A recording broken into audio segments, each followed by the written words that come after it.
পাইখা বিনি আয়ু পাইখা বিনি আয়ু পাইখা বিনি আয়ু পাইখা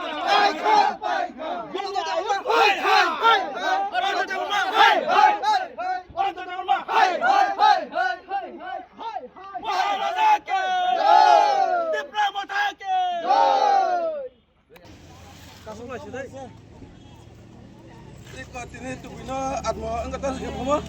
Antim sudah kagak.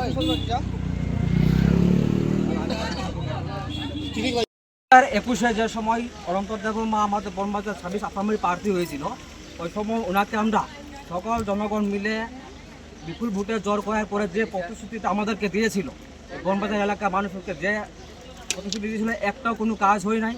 এবার উনি কি করেছে আমাদের জনগণের সাথে ধোঁকাবাজি করে আমার জনগণকে বোকা বানিয়ে আজকে বিজেপিতে জয়েন করছে। তার জন্য আজকে আমরা তার টুপিকে আবার তাকেও চাই না বনবাজার এলাকার মানুষ। অন্তিম সরকার করা হবে।